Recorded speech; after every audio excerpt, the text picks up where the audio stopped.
থেকে উঠেছে কিছুক্ষণ আগে, আর এই সাইডে মা রান্না করছে। তো বোনকে বললাম এক সাইড হ, আর মাকে ডাকলাম, মাকে ডেকে বললাম যে এই ফুলটা তোমার জন্য। এবার মা অবাক হয়ে গেছে যে কি ব্যাপার, কেন কি হলো। তো আমি তোমাদেরকে বলি সেই স্পেশাল পার্সনটা আমার মাই, কারণ আমার এই 7-8টা মাস আমার পার্সোনাল একটা প্রবলেমের ভিতর দিয়ে আমি যাচ্ছিলাম। সে প্রবলেমটা বলতে এরকমও প্রবলেম না যেটা তোমরা হয়তো ভাববে যে আমার নেগেটিভ বা অন্য কিছু, শুধুমাত্র হয় না মাইন্ডসেটে একটা খারাপ লাগছিল। তো সেইটা আমি একটু হলো রিল্যাক্স হলাম, আর আমার সাথে আমার মা সারাক্ষণ ছিল। আমরা রাতের পর রাত না জেগে আমি আর মা সেই জিনিসটা নিয়ে একটু ভাবতাম যে কিভাবে কি করা যায় বা কিভাবে কি হয়।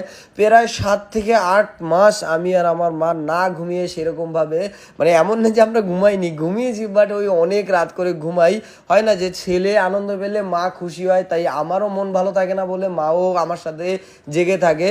তো চলো, কাল রাতের বেলার আমি যখন সেই জিনিসটা হয়েছে তখন আমি রাত্রেবেলা বেরিয়ে গেছি, মানে আমি আমার এই ফ্ল্যাটে